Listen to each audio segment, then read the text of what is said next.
The Strategic Hotbox with Dr. Brandi Stankovic. Discussing leadership, business, and how to take control of your life and achieve greatness.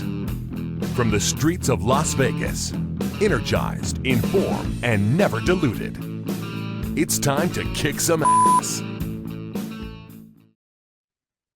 Hey, it's your girl, Dr. Brandi Stankovic. Welcome back to the Strategic Hotbox. Today, we're going to be rocking the boardroom with Jonathan Taylor, and we'll learn a little bit more about him in just a second.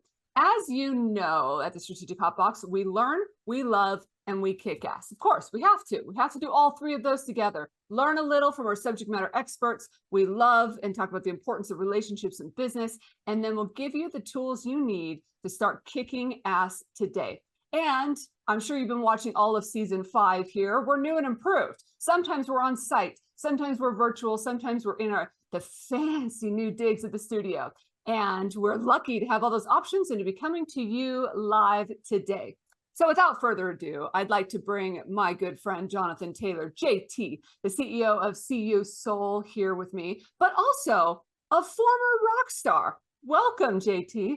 Thank you very much. It's my imposter syndrome irks up a little bit when you say rock star, because if I was a previous rock star, I don't know if I'd be doing this gig, but thank you. I have been a musician for many, many years, and it's great to be on the show.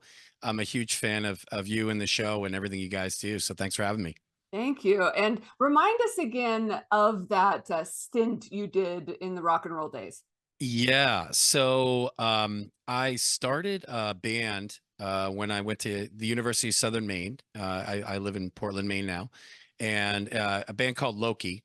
And we started at University of Southern Maine, and I was the lead singer of that hard rock band for 12 years before I decided to, I guess, grow up. And so I did that for many years. And I was in bands before that.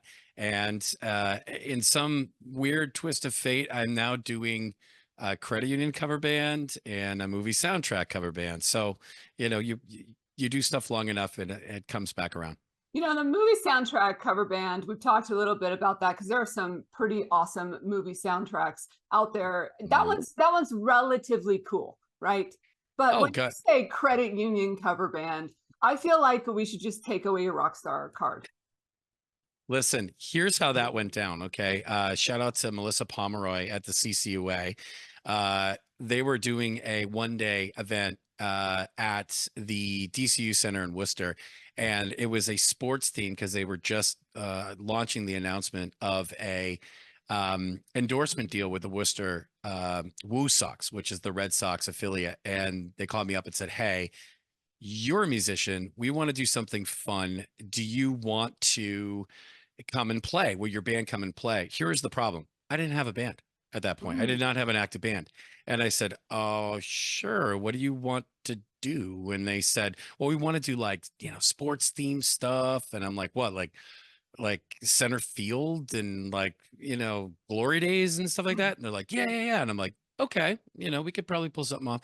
So I hung up. They go, "Well, what's the name of the band?" And I said, "Liquidity Crisis." And they go, "Oh my God, I love that name." And I'm like, "Yeah, great." And so I start calling, some of my musician friends from the cinematic band. And I said, "Hey, I got this gig. Do you want to play it?" Well, my normal guitarist couldn't play it. He couldn't do the gig. So then I called my best friend, who we've wrote music together back at USM. We've never played a gig together. And I said, "Hey man, I finally have us a gig after 25 years. And he goes, "Where?" And I go, the DCU Center in Worcester. And he goes, "Holy crap." Cause that's like a big venue. And he goes, "Who are we opening for?" I'm like, "We're headlining." He's like, "What?" And I'm like, we're going to bring this down a level now. It's going to be weird as shit. Okay.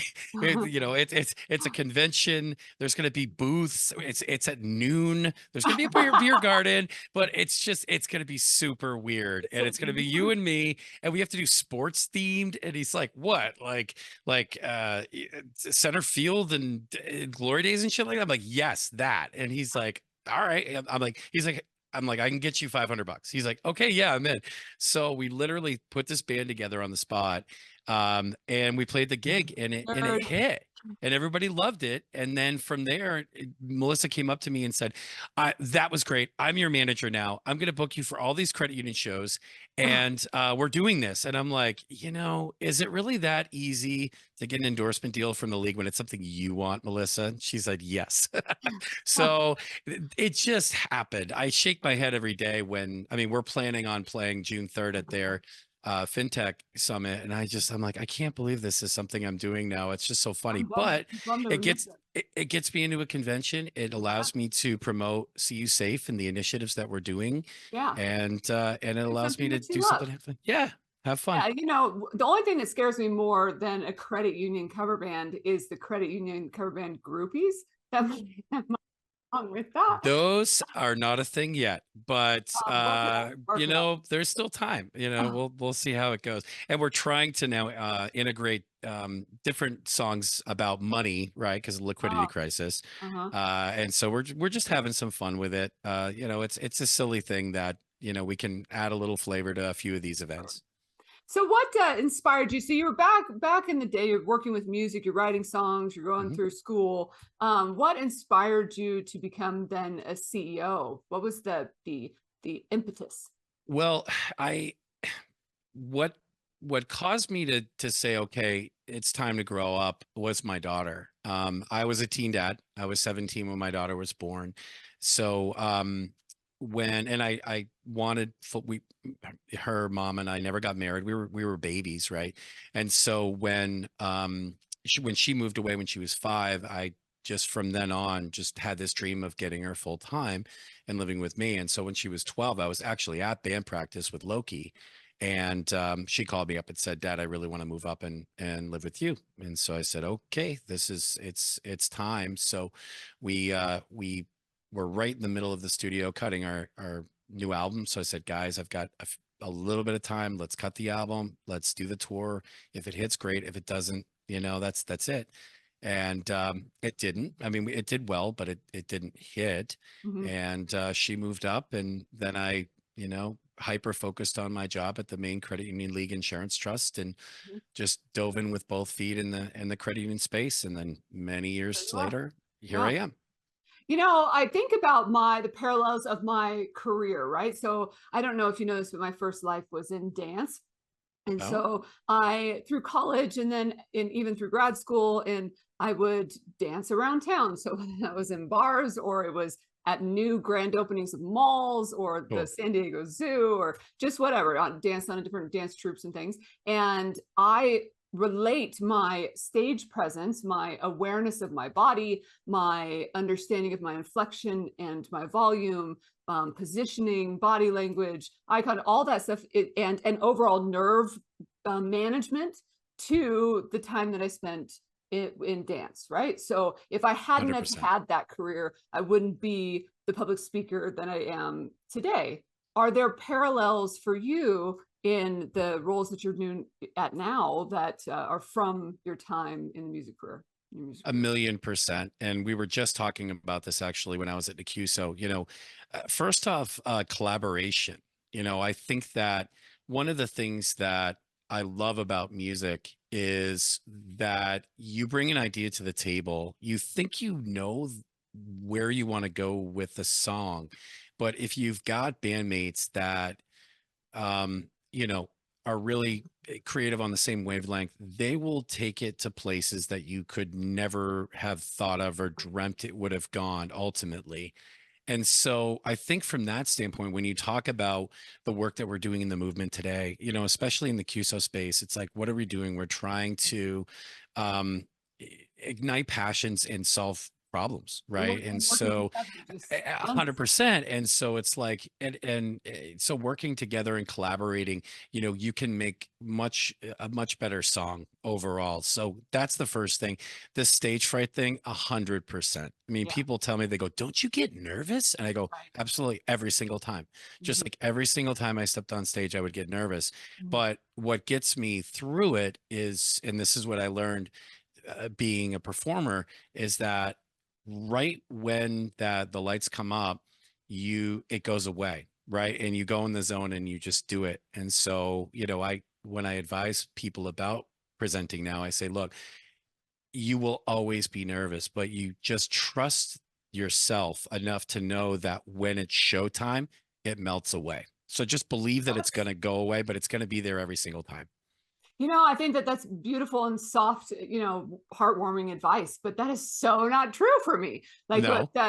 if I'm nervous, then those nerves will bleed into the presentation for the first few minutes. It depends on how long I have. So if I typically have a big audience and 5 minutes, then I'll memorize what I'm going to say because it won't give my body time to warm up.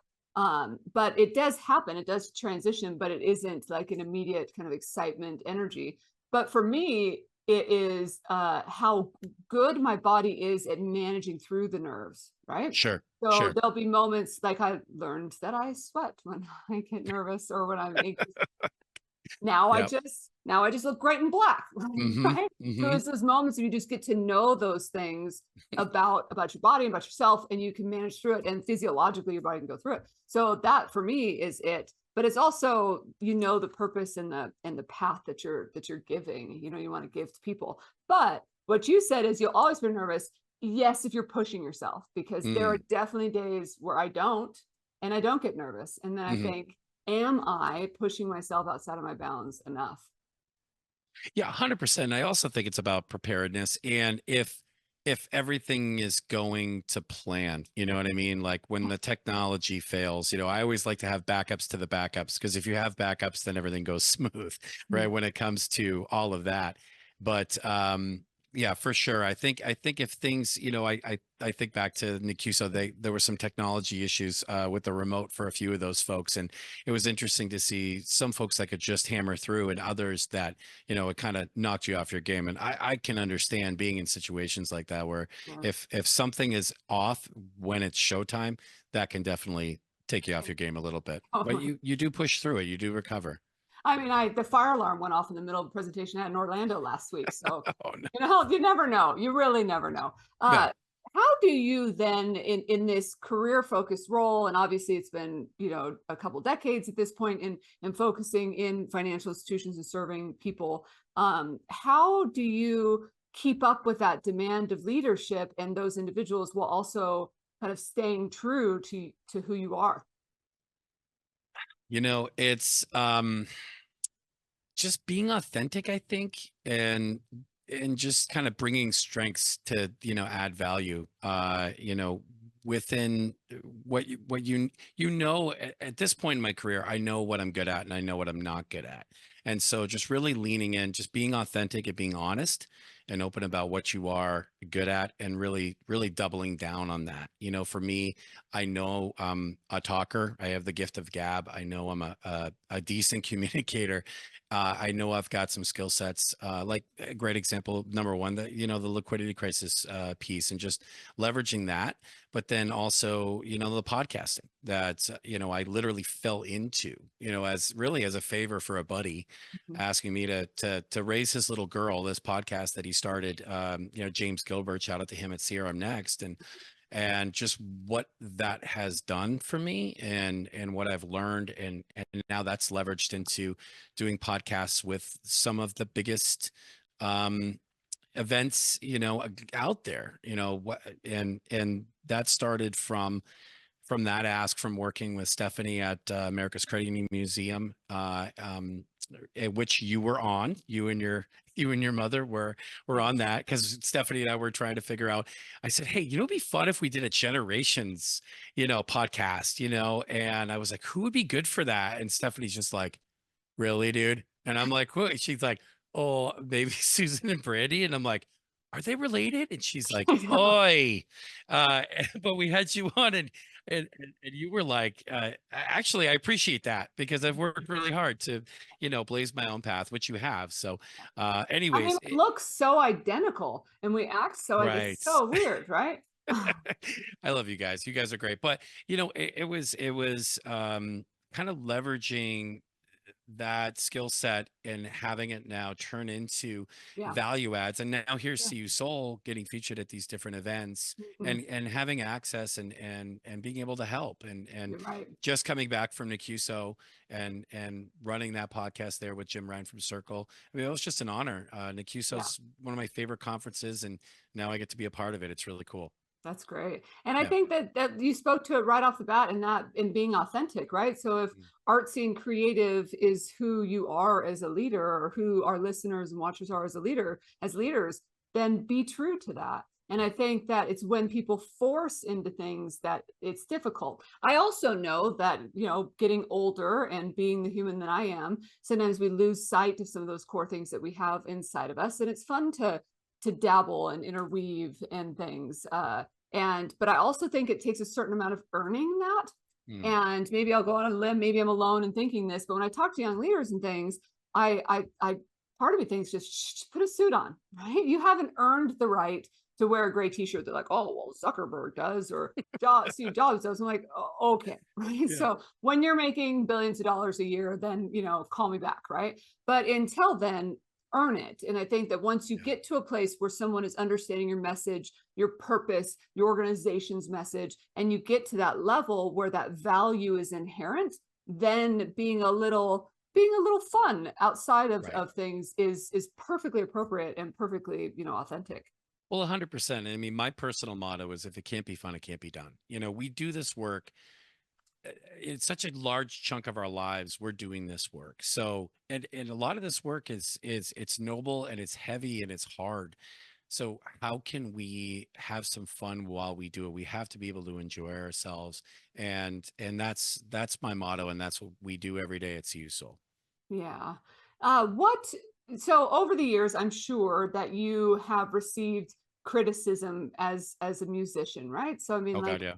the vision of throwing tomatoes or whatever, Hmm. uh, but then also the adoration, right? So that's a balance too, and I think that important for us to talk about the balance of it. But first, with criticism, Mm. what strategies do you employ to manage through that and not have it impact now that we're in more of a leadership or organizational role?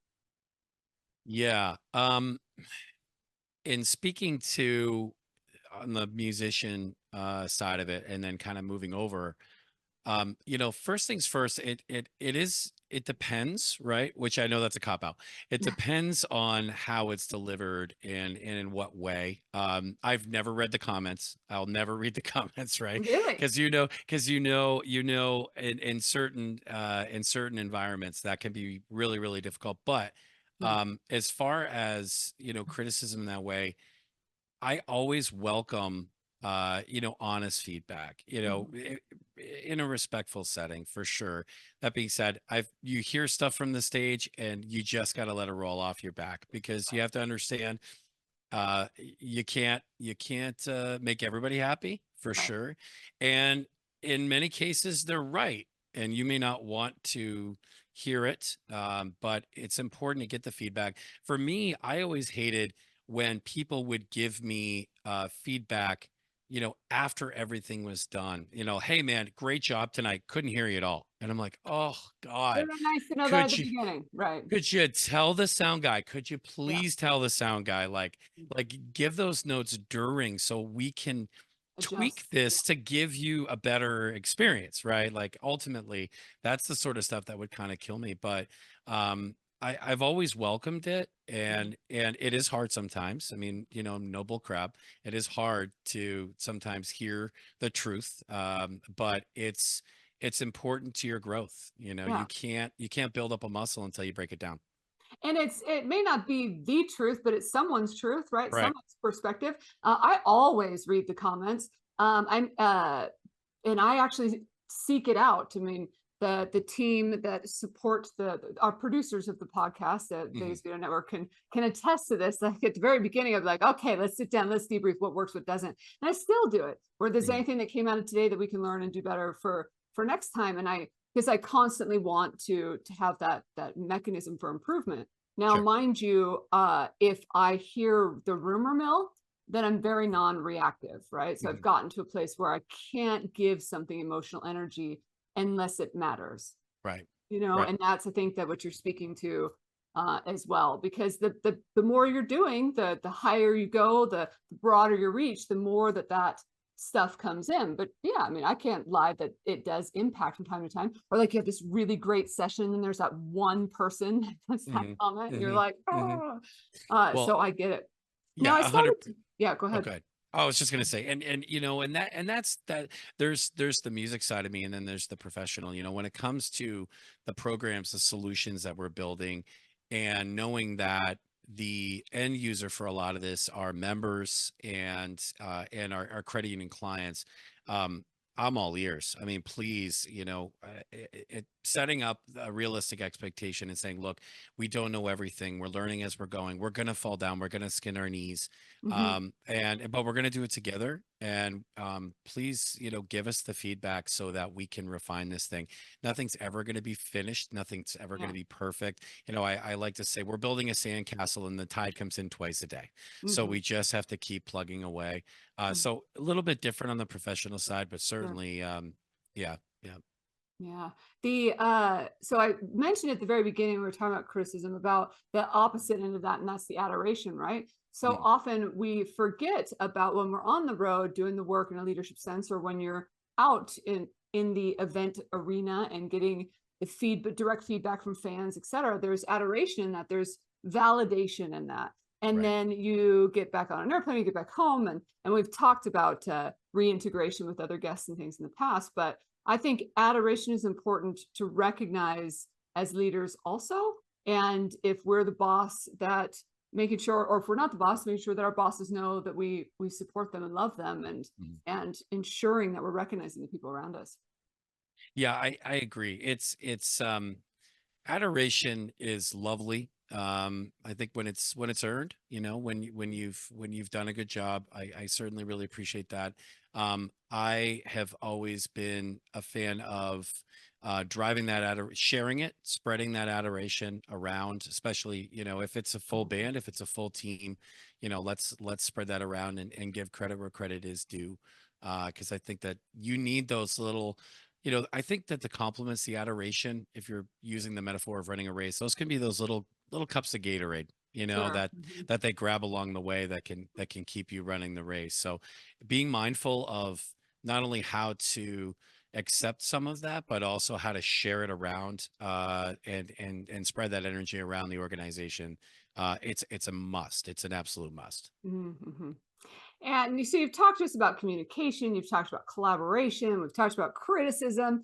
What's next for you when you think about your leadership role and your unique background? Where are you taking CU Soul and CU Safe from here? Yeah, well, see, it's a big question. You know, we're hyper focused at CU Soul, under our tagline "Solutions with Soul: Do well while doing good." The crown jewel of that being our CU Safe initiative, which is a initiative the for survivors of domestic violence. And what we've done with that program is we've taken technology and empathy and we've blended it together to make tempathy. And so right now we just launched that new what we call our safe path, and just getting ecosystem partners to raise their hand to help. And really the vision and the goal and what I know we're going to do is blend that perfectly together so that we can create a seamless experience for survivors to find the help they need, while also shining a light on the good and necessary work that credit unions really do, which Mhm. creates liquidity, it creates loyalty, it really serves the purpose. So my vision with being the leader of CU Soul and CU Safe is that we're going to get this thing nationwide, and we are going to help a lot of people, and really tackle a pandemic that Mhm. came out of the pandemic, and continues to impact so many Americans, or so many people all over the world, really. Yeah. And that's the you're giving financial access, right? And that's the best part Yep. about the technology, the empathy. It's also giving people access to their dollars, which really can make a difference in somebody's life. So thank you so much for your work in that area. Oh, of course. Okay, It is a team effort. couple quick questions Okay. for you. big city or small town? My preference or where I grew up? I mean, you're overthinking already. Okay.